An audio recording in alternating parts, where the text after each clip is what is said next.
அதே மாதிரி இந்த பகுத்தறிவாதிகள் சொல்லக்கூடியவங்க சில விஷயங்கள் பேசுவாங்க. என்ன பேசுவாங்க அப்படின்னா, அதாவது வந்து பெண்களுக்கு வந்து எந்த உரிமையும் இல்லை அப்படின்னு பேசுகிறது மாதிரி, ஆணும் பெண்ணும் சமம், ஆணும் பெண்ணும் சமம் இப்படிங்கிற மாதிரி விஷயத்தை எல்லாம் அவங்க வந்து பேசக்கூடிய ஒரு பழக்கம் இருக்குது. அப்போ வந்து இதுக்கு வந்து இஸ்லாத்தை தான் அவங்க மென்ஷன் பண்ணுறது. இஸ்லாத்து இது எந்தெந்த இடங்கள் அவங்க இது பண்ணுறாங்க அப்படின்னா, இந்த புர்கானிற விஷயத்தை தான் மென்ஷன் பண்ணுவாங்க அதிகமாக. அதே மாதிரி ஒரு இடத்துல ஒரு மீட்டிங் நடக்குது, ஒரு கூட்டம் நடக்குது அப்படின்னா பெண்களை வந்து தனியாக வந்து அமர வைக்கிறது, இந்த மாதிரி சில விஷயங்கள்லாம் இருக்கும்.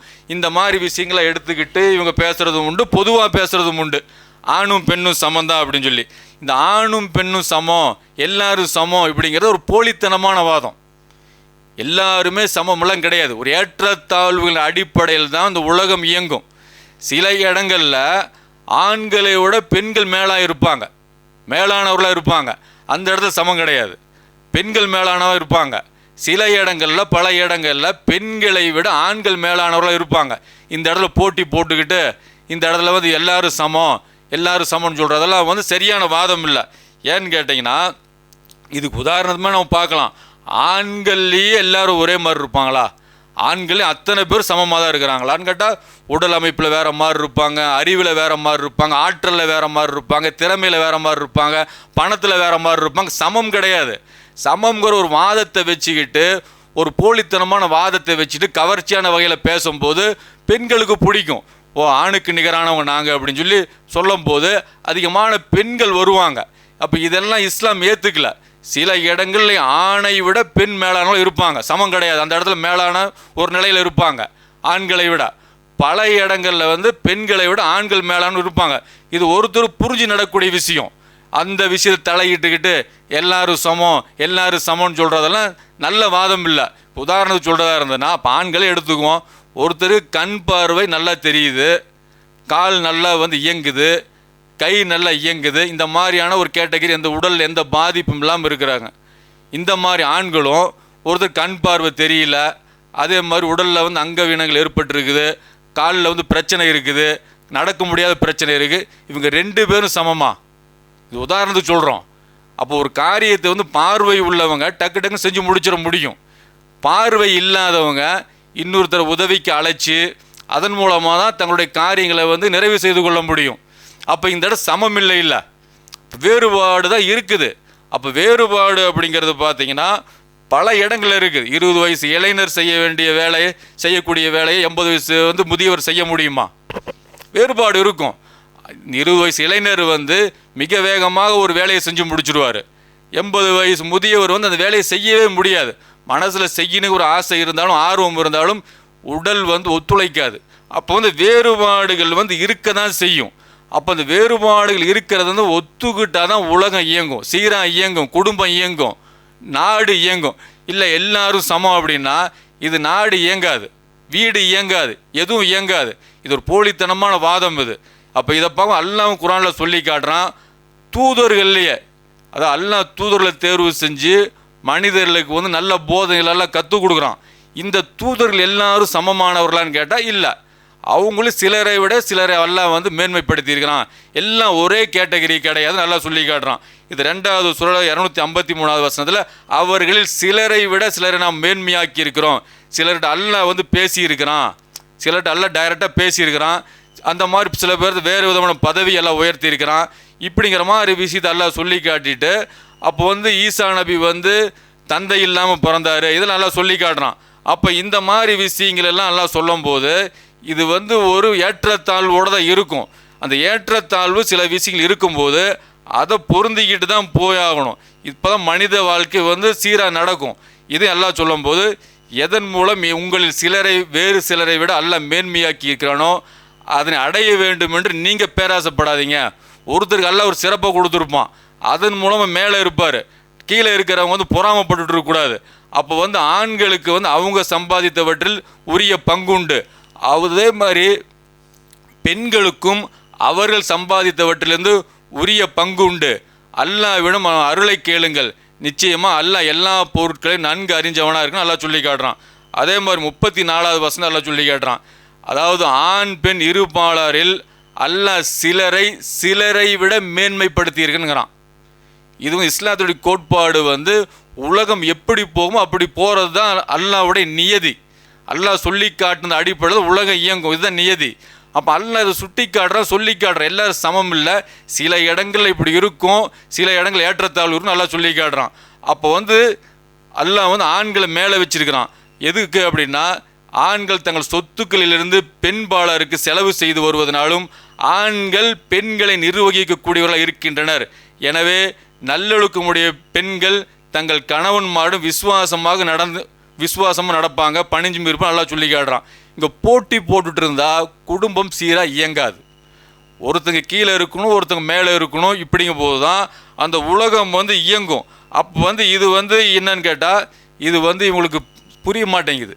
எல்லாம் சமம்னு சொல்லும்போது இது வந்து வெறும் வாதம் தான். சமமாக இவங்களும் நடத்த மாட்டாங்க. இந்த இடத்துல வந்து இது நீ தான் செய்யணுங்கும் போது, அப்போ அந்த இடத்துல வந்து நான் வந்து இந்த இடத்துல செய்ய மாட்டேன், நான் இந்த இடத்துல நான் என்னால் செய்ய முடியாதுன்னு சொல்லும்போது நான் பெரிய ஆளுங்கிறது கருத்து கிடையாது. இது உங்களுக்குரிய வேலையை செய்யும்போது, எனக்குரிய வேலையை நான் செய்யும்போது இந்த உலகம் வந்து சீராக இயங்குகிற கருத்தில் வந்து எல்லாருமே பேசக்கூடிய ஒரு விஷயந்தான். இதை பார்த்தீங்கன்னா ஒரு பெண்மணியும் சொல்லியிருக்கிறாங்க. அதாவது வந்து மரியம் அலைஹிஸ்ஸலாமோட அம்மா சொல்கிறாங்க, அதாவது 3வது சூறாவில் 35வது வசனத்தில் பார்த்தீங்கன்னா, அதாவது வந்து இம்ரானின் மனைவி, என்னுடைய இறைவனே, என் கர்ப்பத்தில் உள்ளதை உனக்கு முற்றிலும் அர்ப்பணிக்க நான் நிச்சயமாக நேர்ந்து கொள்கிறேன். அதாவது இது வந்து வயிற்றில் குழந்தை இருக்கும்போது அவங்க நேர்ச்சை பண்ணுறாங்க. என்ன நேர்ச்சை பண்ணுறாங்க அப்படின்னா, என் வயிற்றில் குழந்தையை வந்து முற்றிலும் வந்து உனக்காக வந்து நான் அர்ப்பணிக்கிறேன்.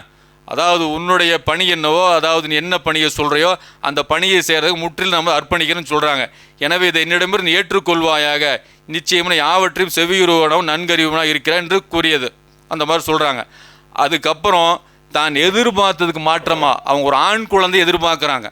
அவங்க ஒரு ஆண் குழந்தை எதிர்பார்த்து தான் முற்றிலும் உனக்காக வந்து அர்ப்பணம் செய்கிறேன் அப்படின்னு நேர்ச்சை பண்ணுறாங்க. அதுக்கு மாற்றமாக ஒரு பெண் குழந்தை பிறகுது. அவங்க தான் மரியம் அலைஹிஸ்ஸலாம் அவங்க. அப்போ வந்து அந்த மரியம் அலைஹிஸ்ஸலாம் பிறந்தவன சொல்கிறாங்க, என் இறைவனே, நான் ஒரு பெண்ணையே பெற்றிருக்கிறேன் அப்படிங்கிறாங்க.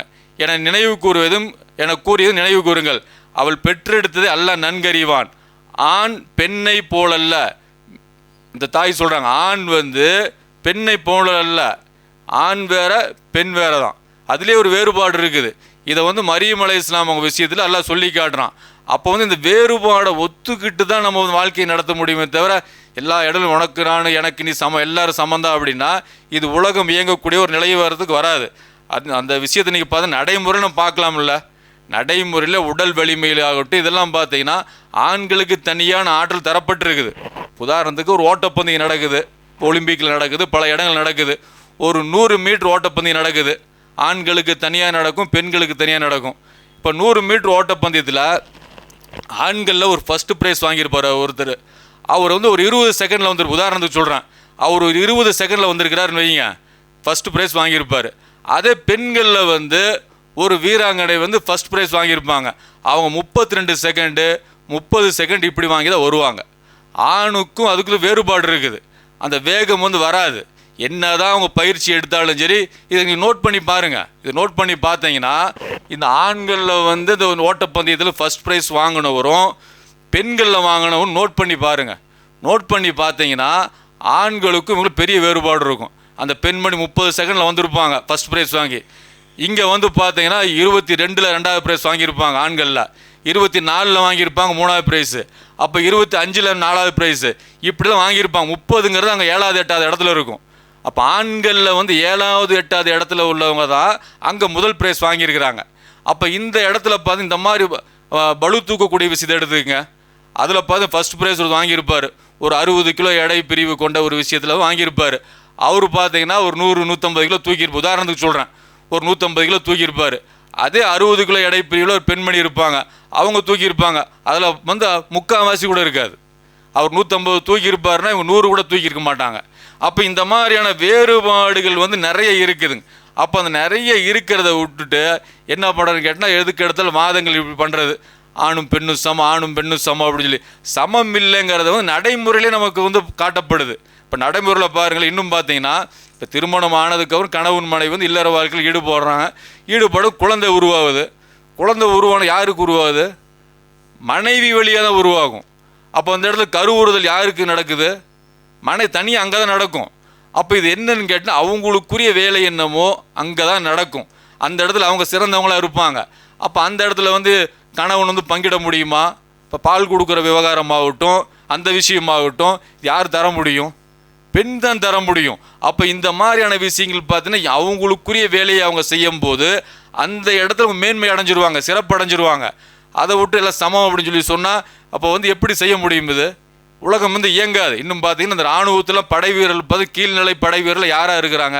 அதிகமாக பார்த்தீங்கன்னா வந்து பெண்கள் இருக்கவே மாட்டாங்க, அதிகமாக ஆண்கள் தான் இருப்பாங்க. அப்போ இந்த மாதிரி விஷயங்கள்லாம் வந்து பேசும்போது ஏதோ பகுத்தறிவாதிகள் நினச்சிட்டு ஆணும் பெண்ணும் சமம், ஆணும் பெண்ணும் சமம்ங்கிறது தனியான விஷயம். எந்தெந்த இடத்துல சமப்படுத்தணுமோ அந்த இடத்துல இப்போ சாப்பிட்றோமா அந்த இடத்துல வந்து நான் சாப்பிட்டதுக்கு அப்புறம் தான் நீ சாப்பிடணும். ஒரு கணவன் மனைவியை வந்து நிர்பந்தப்படுத்தக்கூடாது. எனக்கு அப்புறம் தான் நீ சாப்பிடணும், நான் சாப்பிட்ட தட்டில் தான் நீ சாப்பிடணும், இதெல்லாம் கிடையாது. இந்த இடம் சரி சமம் நடத்துறது, நாம் ஒரு ஆடை வாங்கும்போது அவங்க ஒரு ஆடை வாங்கி கொடுக்கறது, இந்த மாதிரி விஷயங்கள், இந்த மாதிரி சமமாக வந்து நடத்தக்கூடிய விஷயங்கள் நிறைய இருக்குது. அப்போ அந்த விஷயங்களெல்லாம் விட்டுட்டு எல்லா விஷயத்துலையும் வந்து சமம் அப்படின்னு சொல்கிறதெல்லாம் வந்து மார்க்கத்தில் வந்து கிடையாது. இது நடைமுறையிலும் இல்லை, நடைமுறைப்படுத்தப்படாத ஒரு விஷயத்தை தான் வந்து பேசிகிட்டு இருப்பாங்க. அதே மாதிரி பார்த்தீங்கன்னா முஸ்லீம்களை பொறுத்த வரைக்கும் சில இடங்களில் ஆண்களை விட பன்மடங்கு சிறந்தவங்களாக இருப்பாங்க பெண்கள். உதாரணத்துக்கு ஒரு முஸ்லீமுக்கு வந்து முன்மாதிரி, ஒரு முஸ்லீம்கள் இருக்கிறாங்கன்னா அவங்களுக்கு முன்மாதிரி யாருன்னு கேட்டால் 2 பெண்கள் எல்லாம் சொல்லி காட்டுறான். 2 பெண்கள் தான். நீங்கள் ஒரு முஸ்லீமாக இருக்கிறீங்களா, ஒரு இறை நம்பிக்கையாளர் இருக்கிறீங்களா, இவங்கள பாருங்க அப்படின்னு சொல்லி அல்லாஹ் சுட்டி காட்டுறான். அது 66வது சூறாவில் வந்து அல்லாஹ் சொல்லி காட்டுறான். 11வது வசனத்தில் ஈமான் கொண்டவர்களுக்கு ஃபிரௌனுடைய மனைவியை அல்லாஹ் உதாரணமாக கூறுகிறான். ஈமான் கொண்ட மக்களுக்கு அல்லாஹ் யாரை உதாரணமாக காட்டுறான்? ஃபிரௌனுடைய மனைவியை உதாரணமாக காட்டுறான். அதே மாதிரி பார்த்தீங்கன்னா மரியம் அலைஹிஸ்ஸலாம் அவர்கள் உதாரணமாக, இம்ரானின் புதல்வியான மரியமையும் அல்லாஹ் உதாரணமாக்கினான். அப்போ ஒரு இறை நம்பிக்கையாளர் அப்படின்னா யாரை பார்க்கணும் அப்படின்னா 2 பெண்களை பார்த்து நல்லா சொல்லி காட்டுறான். அப்போ இந்த இடத்துல பெண்களுக்கு ஒரு உயர்வு வந்து இருக்கா இல்லையா? எல்லா இடத்துலையும் வந்து உயர்வு இல்லாமலும் இல்லை, எல்லா இடத்துல ஆண்களோட அவங்க சிறந்தவங்க அப்படியும் இல்லை. இது வந்து பேலன்ஸ் பண்ணக்கூடிய ஒரு நிலை. இதை மாற்றி விட்டு எல்லா இடத்துலையும் சமமாக இருப்பாங்க இப்படின்னு நினச்சிக்கிறாங்க. இது நினச்சிட்டு தான் வந்து ஒரு ஆண் பேண்ட்டு போட்டாங்களா, சட்டை போட்டாங்களா, டிஷர்ட் போட்டாங்களா, அதே மாதிரி பெண்கள் வந்து டிஷர்ட் போடுறது, பெண்கள் வந்து ஜீன்ஸ் பேண்ட் போடுறது, இது போட்டுட்டா ஆணும் பெண்ணும் சமம்னு சொல்லி நினைக்கிறாங்க இந்த பகுத்தறிவுவாதிகள், சிந்தனைவாதிகள் இவங்கெல்லாம். அப்போ வந்து இவங்க என்ன நினைக்கிறாங்க, இதுதான் வந்து சமம்னு நினைக்கிறாங்க. சரி, சமம் நினைக்கிறவங்க வந்து ஆண் போடுற மாதிரியே வந்து ஜீன்ஸ் பேண்ட் போட்டுக்கிறாங்க, அதே மாதிரி ஆண் போடுற மாதிரி டிஷர்ட்டு ஷர்ட் போட்டுக்கிறாங்க. அப்போ ஏன் பெண் போடுற மாதிரியே ஒரு சேலையை கட்டுறதில்லை இவங்க? பெண்ணுடைய சுடிதாரை ஏன் வாங்கி இவங்க போட்டுக்கிறது இல்லை? அப்போ இதை சிந்திக்கிறதும் இல்லை. அப்போ என்னென்ன பகுத்தறிவுவாதிகள் இவங்க செய்கிறது எல்லாமே வந்து பகுத்தறிவுக்கு உட்பட்டு தான் நினைக்கிறாங்க. இப்படி கிடையாது. தவறான புரிதல்கள் வந்து எல்லாருக்கிட்டையும் வரும். அப்போ பகுத்தறிவுவாதிகளால் உங்கள்கிட்ட நிறைய தவறுகள் இருக்குது. இப்போ ஆணும் பெண்ணும் சமங்கிறதெல்லாம் வந்து எல்லா இடங்கள்லையும் கிடையாது. சமமான சில இடங்களும் இருக்குது. ஒரு சில இடங்களில் வந்து பெண்கள் வந்து மேலே இருக்கிற இடமும் இருக்குது, சில இடங்களில் வந்து ஆண்கள் வந்து மேலே இருக்கிற இடமும் இருக்குது. அதே நேரத்தில் பார்த்தீங்கன்னா ஒரு நல்ல செயல் செய்கிறாங்க, அது ஆணாக இருந்தாலும் சரி பெண்ணாக இருந்தாலும் சரி, அப்போ அவங்களுக்கு கூலி எப்படி தரப்படும்? இதில் வந்து சமமாக தான் தருவான்ல. இது சம்மந்தமாக பார்த்தீங்கன்னா 3வது சூறாவில் 195வது வசனத்தை நீங்கள் பார்க்கலாம். அவருடைய இறைவன் அவருடைய பிரார்த்தனை ஏற்றுக்கொண்டான். உங்களில் ஆணோ பெண்ணோ எவர் நற்செயல் செய்தாலும் அவர் செய்த நற்செயலை வீணாக்க மாட்டேன். ஏனெனில் ஆணாகவோ பெண்ணாகவோ இருப்பின் நீங்கள் ஒருவர் மற்றொருவரில் உள்ளவர்தாம். எனவே யார் தங்கள் வீடுகள் வெளியேறினார்களோ, இதில் அல்லாஹ் என்ன சொல்கிறான்னா, உங்கள் ஒருத்தருக்கொருத்தர் அதாவது வந்து உள்ளவர்கள் தான். அப்போ நீங்கள் வந்து நற்செயலை செய்கிறீங்க அப்படின்னா உங்களுக்குரிய கூலியை நான் தருவேன் அப்படிங்கிற. ஆணுக்கு தனி, இப்போ ஒரு ஆண் தொழுகிறாங்க அப்படின்னா அவங்களுக்கு என்ன கூலியோ அதே மாதிரி ஒரு பெண் தொழுதல் அவங்களுக்கும் கூலி அதே மாதிரி தான், டிஃப்ரெண்ட்டெல்லாம் இல்லை. அப்போ இந்த இடத்துல கூலியெல்லாம் வந்து மன தூய்மையை பொறுத்தான் மாறுபடுமே தவிர ஆணுக்கு ஒரு மாதிரி பெண்ணுக்கு ஒரு மாதிரிலாம் கிடையாது. அதே மாதிரி 4வது சூறாவில் 124 வசனத்தில் ஆணாயினும் சரி பெண்ணாயினும் சரி யார் ஈமான் கொண்டவர்களாக நல்ல செயல்களை செய்கிறாங்களோ அவர்கள் சொர்க்கத்தில் நுழைவாங்க, அவர்கள் இம்மி அளவேனும் அநியாயம் செய்யப்பட மாட்டாங்க. அப்போ பெண்களாகட்டும் ஆண்களாகட்டும் நல்ல செயல் செய்யும் போது அவங்களுக்குரிய கூலி எல்லாம் தருவான். அவங்களுக்கு வந்து அணு அளவு வந்து அநியாயம் வந்து இழைக்கப்பட மாட்டாது நல்லா சொல்லி காட்டுறான். அதே மாதிரி வந்து 16வது சூறாவில் எல்லாம் சொல்லும் போது 16வது சூறாவில் 97வது வசனம் சொல்லும் போதும் ஆணாயினும் பெண்ணாயினும் இறை நம்பிக்கையாளர்களாக இருந்து யார் சன்மார்க்கத்திற்கு இணக்கமான நற்செயலை செய்தாலும் நிச்சயமாக நாம் அவர்களை இவ்வுலகில் மனமிக்க தூய வாழ்க்கையில் வாழ செய்வோம். ஆணாக இருந்தாலும் சரி, பெண்ணாக இருந்தாலும் சரி, யார் நல்ல காரியம் அல்லாஹ் சொல்லக்கூடிய விஷயங்களை செவிதாழ்த்து கேட்டு செயல்படுறாங்களோ அவங்களுக்கு மனமான வாழ்க்கையை இந்த உலகத்திலேயே நம்ம வாழ செய்வோம் அப்படின்னு நல்லா சொல்லி காட்டுறான். அதே மாதிரி 33வது சூறால நல்லா சேர்த்தியே சொல்லி காட்டுறான். 33வது சூறால 35வது வசனம் நல்லா சொல்லி காட்டும் போது அல்லாஹ் எல்லா வழிபாடும் சொல்லி காட்டுறான். நிச்சயமாக முஸ்லீம்களான ஆண்களும் பெண்களும் நம்பிக்கை கொண்ட ஆண்களும் பெண்களும், இறை வழிபாடுள்ள ஆண்களும் பெண்களும், உண்மையை பேசும் ஆண்களும் பெண்களும், பொறுமையுள்ள ஆண்களும் பெண்களும், அல்லாஹ்வுடன் உள்ளச்சத்துடன் இருக்கும் ஆண்களும் பெண்களும், தர்மம் செய்யும் ஆண்களும் பெண்களும், நோன்பு நோர்க்கும் ஆண்களும் பெண்களும், தங்கள் வெட்கத்தலங்களை காத்து கொள்ளும் ஆண்களும் பெண்களும், அல்லாஹ்வை அதிகம் தியானம் செய்யும் ஆண்களும் பெண்களும் ஆகிய இவர்களுக்கு அல்லாஹ் மன்னிப்பையும் மகத்தான நற்கூலியையும் தயார் செஞ்சிருக்கிறான் நல்லா சொல்லி காட்டுறான். அப்போ இந்த இடத்துல பாருங்க, அல்லாஹ் சேர்த்தியே ஒவ்வொரு விஷயத்தை சொல்லி காட்டுறான். அதாவது தொழுகக்கூடிய ஆண் பெண்ணாகட்டும், நோன்பு வைக்கக்கூடிய ஆண் பெண்ணாக இருக்கட்டும், எல்லாத்துக்கும் கூலியை பொறுத்த வரைக்கும் ஒரே மாதிரி தான் கொடுப்பேன்னு சொல்லி அல்லாஹ் சொல்லி காட்டுறான். அப்போ இந்த இடத்துல பார்த்தா இந்த இடத்துல சமம். ஒரு தீமை செஞ்சால் ஒரு ஆண் ஒரு தீமை செஞ்சால் எப்படி ஒரு தண்டனையோ அதே மாதிரி தான் ஒரு பெண் தீமை செஞ்சால் அதுக்குரிய தண்டனை அதே மாதிரி தான் இருக்கும்.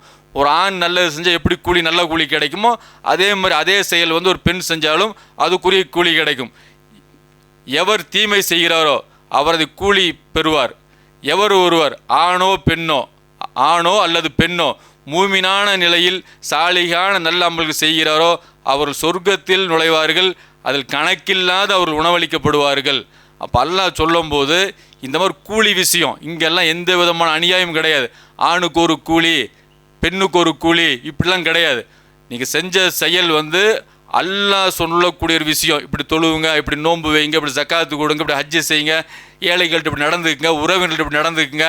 இதெல்லாம் அல்லாஹ் கற்றுக் கொடுத்ததின் அடிப்படையிலும் அல்லாஹ்வுடைய ரசூல் சொன்னதின் அடிப்படையிலும் ஒரு ஆண் செஞ்சாலும் சரி, ஒரு பெண் செஞ்சாலும் சரி, ஒரு ஆண் செய்யும்போது என்ன கூலி கிடைக்குமோ அதே கூலி தான் பெண்ணுக்கும் கிடைக்கும். அதனால் ஆண் பெண் சமம்ங்கிறது எல்லா விஷயங்களும் இல்லை. சில இடங்களில் பெண் மேலானவங்களாக இருப்பாங்க, பல விஷயங்கள் ஆண்கள் மேலானவங்களும் இருப்பாங்க.